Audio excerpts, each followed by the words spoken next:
Listen, life has a way of testing your spirit in the most personal of places.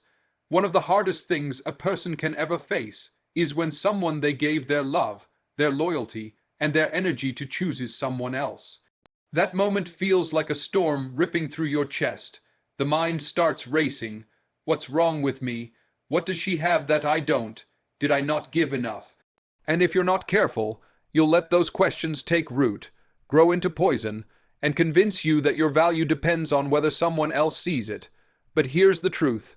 Who he chooses has nothing to do with the power you hold inside of you.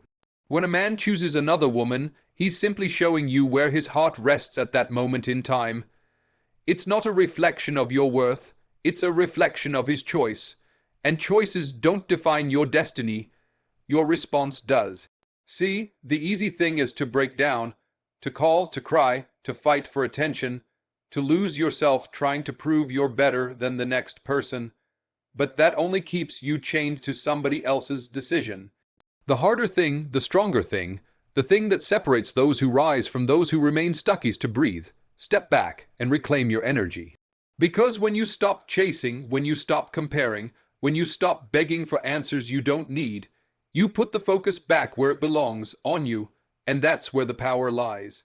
You see, life has a funny way of rewarding people who don't crumble under rejection, but instead use it as fuel. If he chooses another woman, let him. Don't argue with it, don't compete with it. Just do this, center yourself. Walk with dignity, elevate your spirit. Pour everything you are ready to give him into your own growth, your own peace, your own vision. That shift, that discipline, that refusal to lose yourself. That's what makes people stop and watch. Because understand this, energy doesn't lie. When you stand tall, when you keep your head high, when you refuse to shrink just because someone looked the other way, you radiate something that no comparison can dim. And whether he sees it or not, whether she sees it or not, the world sees it. This isn't about revenge. This isn't about proving you're the better choice. This is about proving to yourself that your life does not collapse because someone else closed a door. You're bigger than that. You're stronger than that. You're designed for more than that. And when you operate in that truth, something shifts. People who thought they could replace you suddenly realize they can't. People who thought you'd fall apart start to watch you rise higher than ever. And the beauty is, by the time they notice, you won't even be waiting for them to look. You'll be too busy becoming everything you were meant to be. When someone you love decides to give their attention, affection, or loyalty to another person, it's natural to feel that sting in the deepest part of yourself. The mind begins to spin stories, convincing you that maybe you weren't enough. Maybe you didn't measure up. Maybe something about you made them choose differently. That's the trap. The truth is, another person's choice has nothing to do with the value you carry within. Your worth isn't up for debate, it isn't on the table for comparison, and it certainly isn't defined by whether someone decides to stay or go. Think about it. Two people can walk into a room, see the same painting on the wall, and feel completely different about it. One might be drawn in, mesmerized, ready to pay any price to own it. The other might glance at it and keep walking, uninterested. Does that mean the painting has lost its beauty, its meaning, or its value? Absolutely not. The painting remains what it is, a piece of art, rich with layers and depth. What changed was the perception of the person looking at it. The same applies to you. When someone chooses another over you, it doesn't erase your qualities. It doesn't erase the love you gave, the loyalty you showed, or the light you brought into their life. What it reveals is what they saw, what they wanted, or even what they were ready for in that moment. People choose based on their own capacity, their own perspective, and sometimes even their own limitations. That decision says more about them than it ever could about you. The danger comes when you internalize their decision as a statement about your identity. If you allow their choice to dictate how you see yourself, you hand over your power. You let someone else's lens become your mirror, and that's a recipe for losing yourself. But when you step back and remember that your value is intrinsic, meaning it exists no matter who acknowledges it, you free yourself from that mental prison. Your worth is not negotiable. It is not measured by attention, commitment, or validation from another human being. It is woven into your very being. The way you love, the way you nurture, the way you grow, the way you rise after falling. These are markers of your value, and no decision made outside of you can reduce them. So if he chooses another woman, resist the urge to question your identity. Instead, affirm yourself.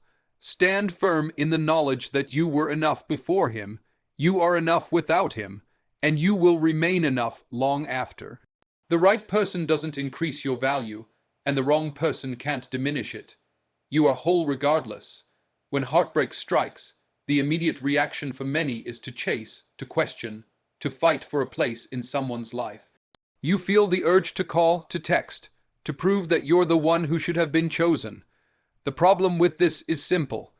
Every ounce of energy you spend chasing is energy you strip away from yourself. It's like pouring water into a broken glass. It will never fill up, and all you're left with is exhaustion. When someone chooses another person, it's not your job to compete for their attention or convince them that you're worthy.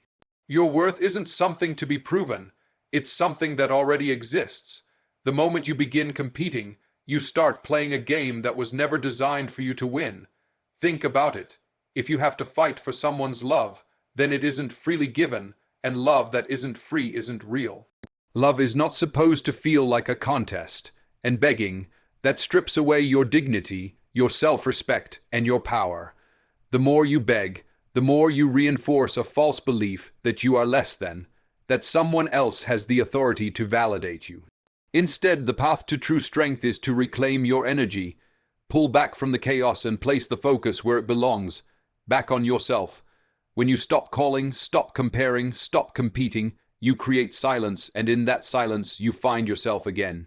Reclaiming your energy doesn't mean ignoring your pain. It means refusing to let that pain dictate your worth or your future. It's about shifting the power from their choice back to your decision. Your decision is this: you don't chase what is running away. You don't wrestle for attention that is freely given elsewhere. You don't compete where there was never a need to compete in the first place. You step back, gather your strength, and rise above the situation. That choice transforms you. Suddenly, you're no longer the one scrambling for love. You're the one standing tall, radiating peace, dignity, and self-control.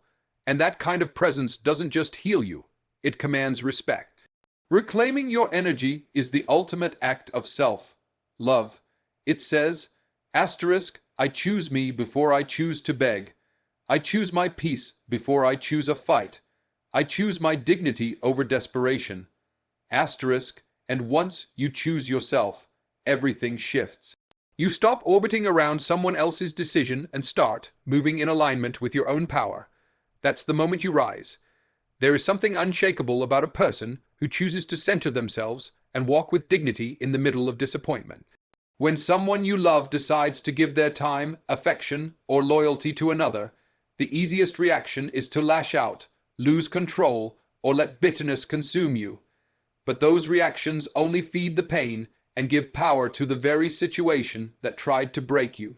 The true strength lies in pausing, taking a deep breath, and deciding to carry yourself with grace no matter what storm you're facing. Centering yourself means pulling back from the noise of comparison, anger, and self-doubt. It means reminding yourself that your value doesn't vanish because of someone else's decision. It's standing still long enough to hear your own heart again, long enough to remind yourself of who you were before the pain, and long enough to reconnect with the confidence that was already inside you. When you center yourself, you anchor your emotions so they don't sweep you away. That kind of control isn't weakness, it's discipline. Walking with dignity means refusing to let rejection drag you into actions that betray your character. It's easy to send messages you'll regret, to say words that cut, or to involve yourself in messy competition with the person who was chosen instead of you. But those actions don't heal you. They only expose wounds that someone else can exploit. Dignity says, I don't need to prove myself to anyone. I know who I am, and I will not lower my standards because of someone else's choice. That quiet confidence is far louder than anger could ever be. When you hold yourself with dignity, people notice.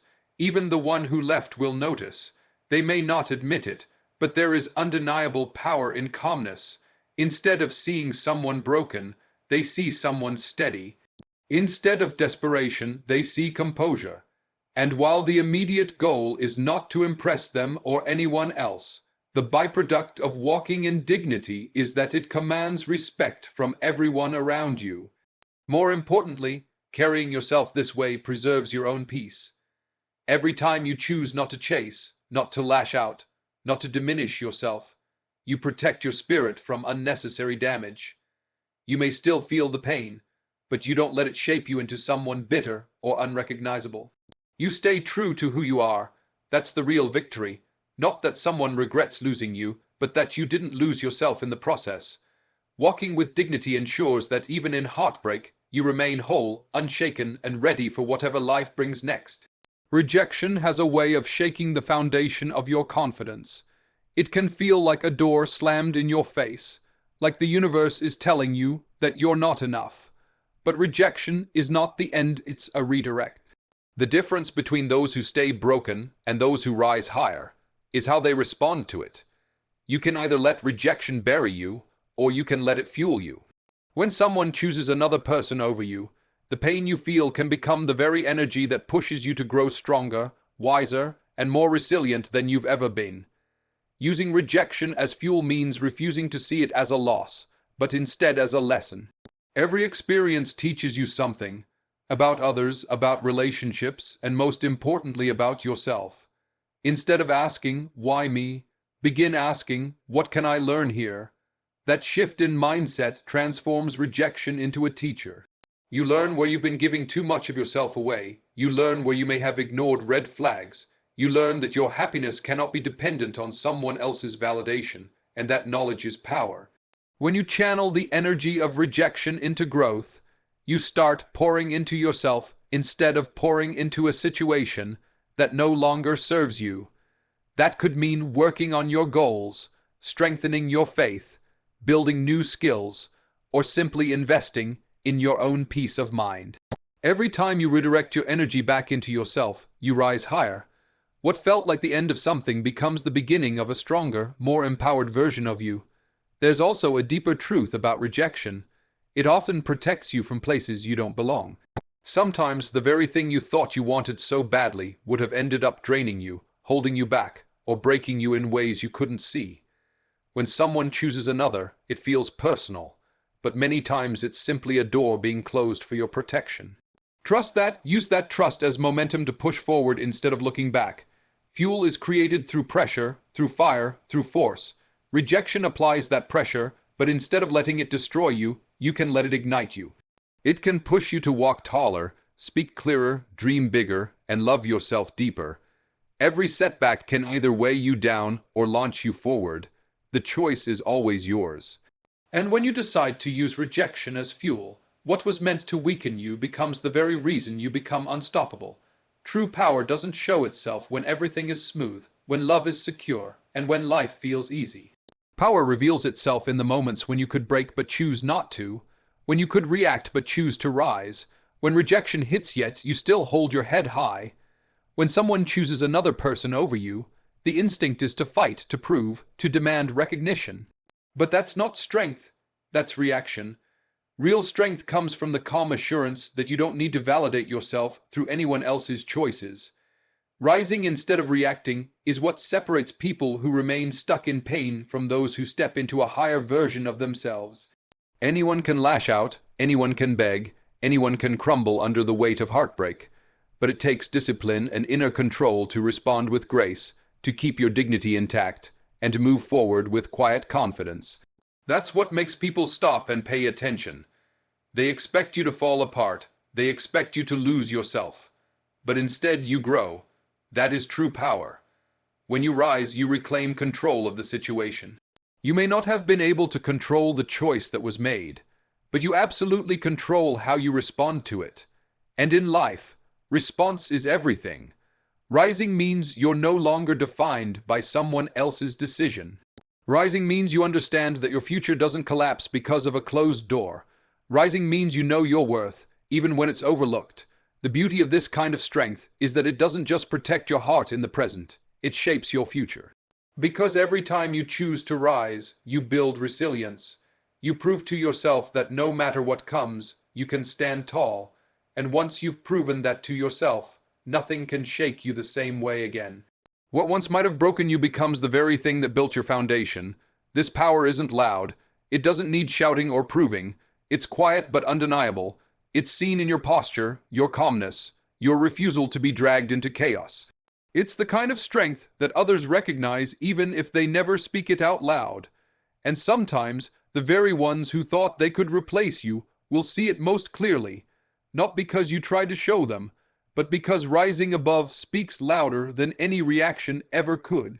That's the essence of true power. It's not in trying to be chosen. It's in knowing you were never less, even when you weren't chosen. It's in carrying yourself in such a way that, no matter what happens, you remain whole, unbroken, and unshaken. That's when the world can't help but watch.